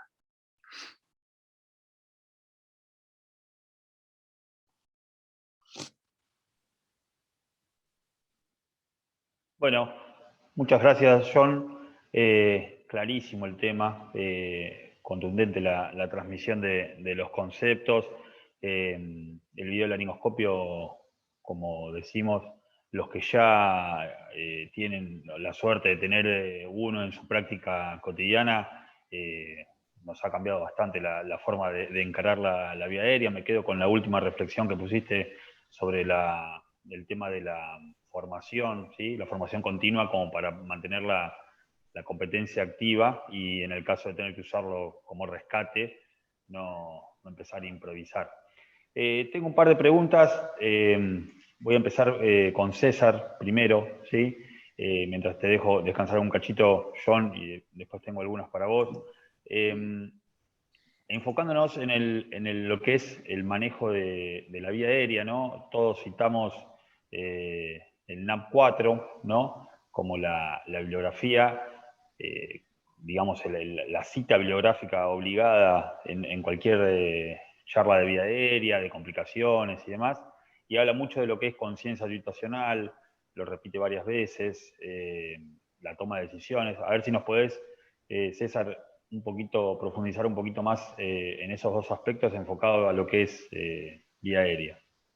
Bien. Sí, en lo que es la conciencia situacional, creo que el concepto que debería quedarnos a todos es que tenemos que estar muy atentos al entorno, ¿no? Cuando hablamos del entorno, no solamente hablamos de los dispositivos que tengamos a mano para utilizar o para abordar la vía aérea, sino también de la gente que tenemos al lado y que nos puede ayudar.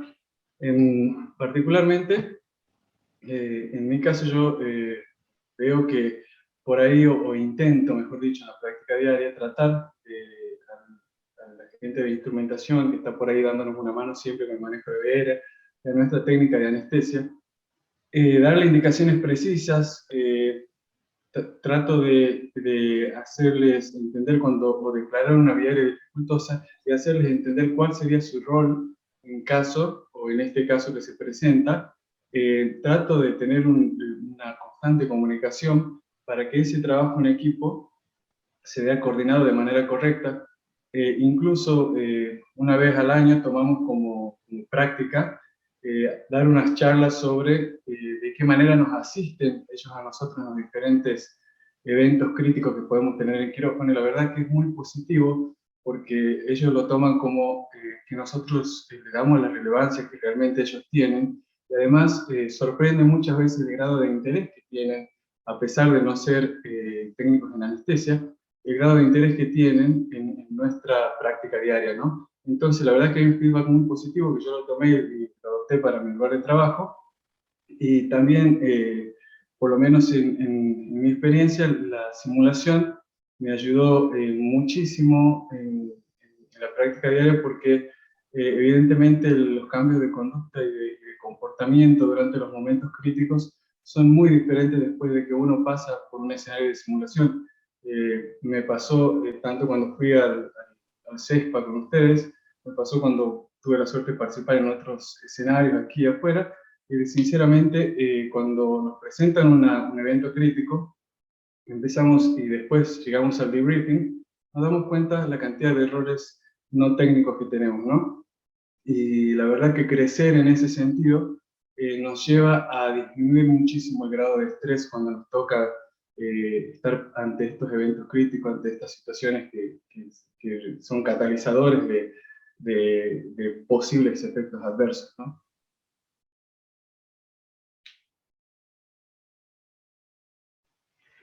Bien, bien.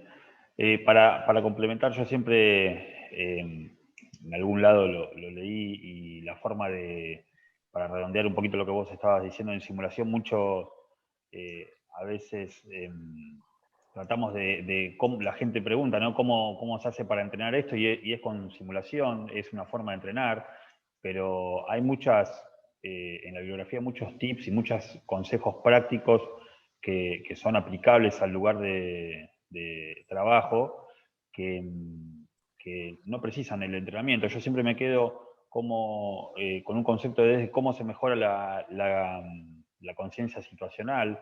Lo he escuchado en congresos y en otros escenarios, en otros cursos de simulación, y básicamente preguntarse en el momento que uno está ante un evento cómo estaba hace 10 segundos atrás la situación, cómo estoy ahora y cómo va a estar si no hago nada para cambiarlo. Y esa es una herramienta que es fácilmente aplicable en quirófano, en una crisis, tomarse esos 5 segundos como para repasar cómo está la situación ahora y qué va a pasar si no hago nada para cambiarlo. Hay numerosas estrategias de comunicación y de ayuda en la toma de decisiones en momentos críticos que cada vez van a ser más difundidas y demás, ¿sí? Voy ahora a ir con una preguntita a John. Están preguntando si las dificultades en la visualización de la glotis y la intubación se debe fundamentalmente a la falta de experiencia. No sé qué opinás. Claudio, la visualización de la glotis con un videolaringoscopio es una obviedad. Claramente se va a ver mucho mejor. cuando uno va a poner pone la punta del video a 1 o 2 centímetros. O sea, que se va a ver mejor, no hay ningún tipo de duda.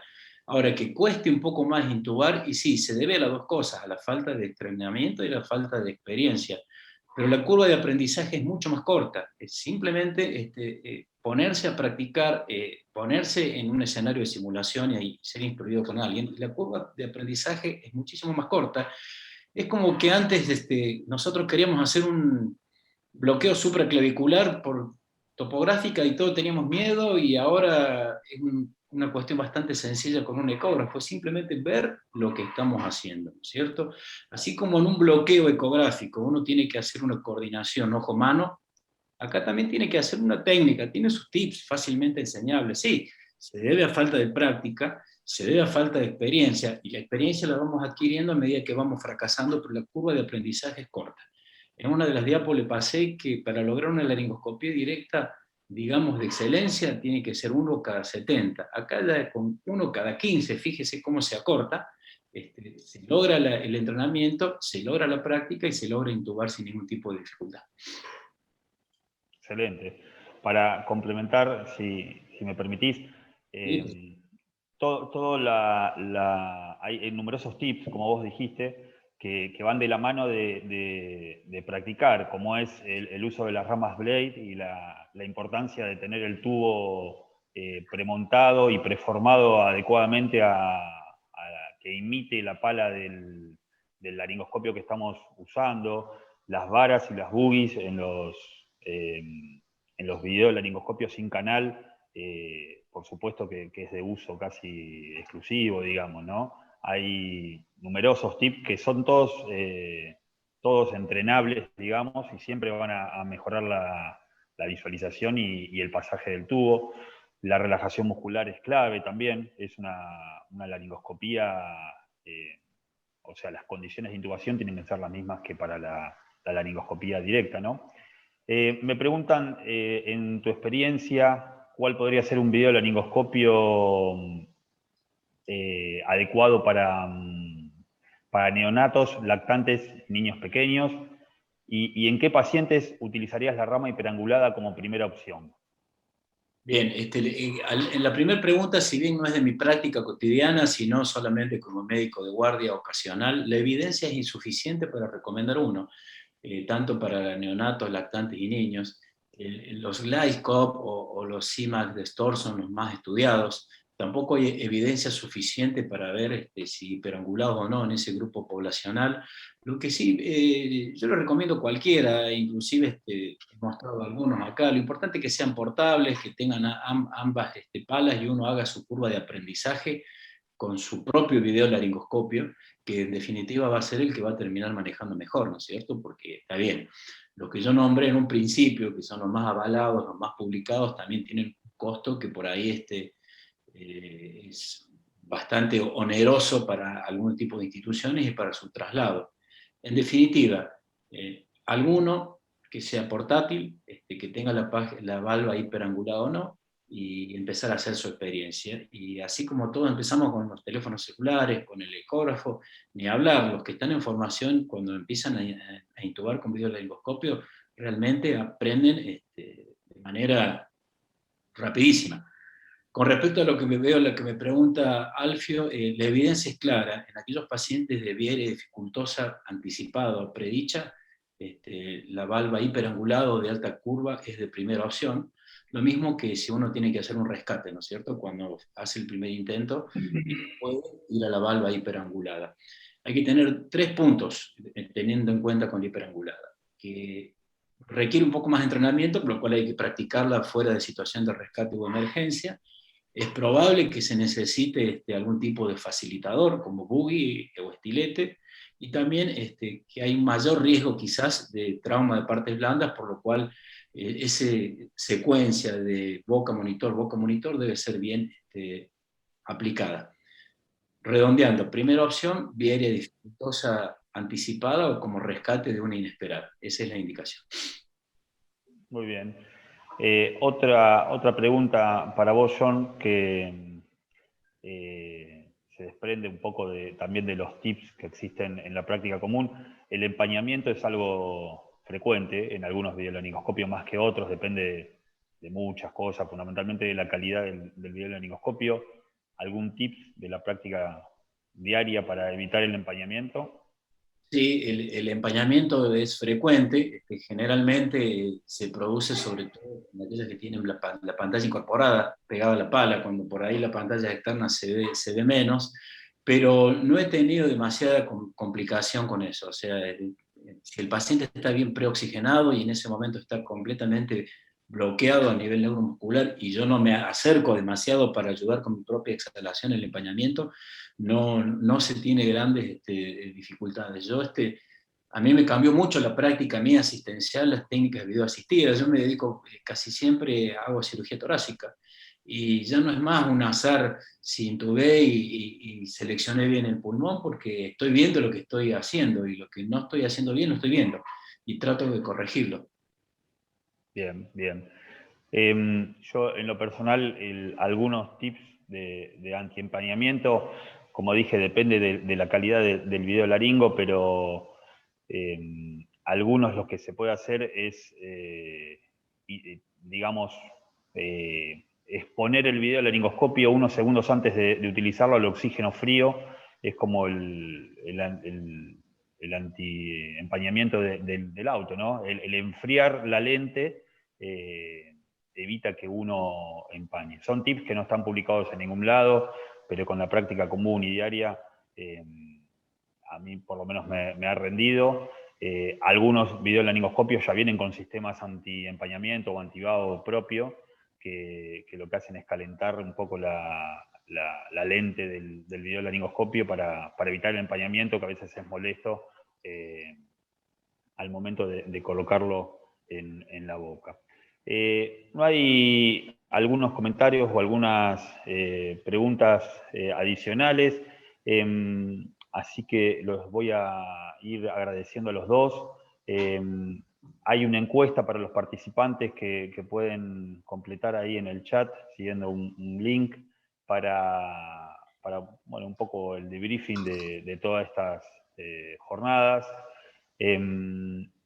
No sé si hay conectado alguno de los otros disertantes que quieran hacer algún comentario. De nuevo, Guillermo Navarro, le agradezco por la difusión a través de las páginas de EVA. También recordarles la actividad para el 17 de julio en horas de la mañana entre la gente de la DAS, que como todos sabemos es alguna de las sociedades científicas más prestigiosas en lo que es vía aérea, en forma conjunta con EVA Latinoamérica. No sé si John o César, algún comentario adicional. Sí, César, Perdón. No, simplemente agradecer, Claudio, vos sos uno de los referentes junto con Guillermo, y agradecerte la oportunidad, y bueno, cuando vengan a Córdoba, llévense a Dar, que es su casa, serán bien recibidos. Así que un abrazo y saludo a todos. Muchas gracias, John. Sí, por mi parte... cuando se pueda. Perdón. Perdón. No, perdón. Por mi parte, más que agradecido de que me hayan dejado participar de estas charlas. La verdad que la elección de los temas es impecable, porque son cuestiones todas muy interesantes y muy actuales. Y nada, esto de poder federalizar un encuentro así, para nosotros es una satisfacción muy grande, ¿no? Ver gente de otros lados que nada, que son muy entusiastas y estudiosos de la vía aérea, y poder compartir con ellos esta charla, la verdad que es un privilegio. Así que nada más que agradecido con la Sociedad Platense, con Federación, con vos, Claudio, que también consideramos todos un referente junto con Guillermo y con el resto de los colegas que nos acompañan. Así que más que agradecido en nombre mío y de la Asociación Salteña de Anestesia que nos hayan dejado ser parte de esto. Bueno, muchas gracias a los dos. No me considero referente de manejo de vía aérea, sí estudio bastante y le meto muchas ganas a organizar este tipo de actividades. Uno de los objetivos era que sea bien federal, y creo que se cumplió. Los temas creo que son relevantes en la práctica cotidiana de todos nosotros. Así que para ir cerrando, le agradezco nuevamente a la Comisión Directiva de la Sociedad Platense por haberme permitido realizar esta actividad, a nuestros auspiciantes, a Propato y a Tecnoimagen por habernos acompañado. Les recuerdo que las charlas se van a grabar, se están grabando actualmente, se van a editar y se van a compartir a través de las redes. Así que no hago más que despedirme y buenas noches para todos y saludos desde La Plata. Gracias, buenas noches.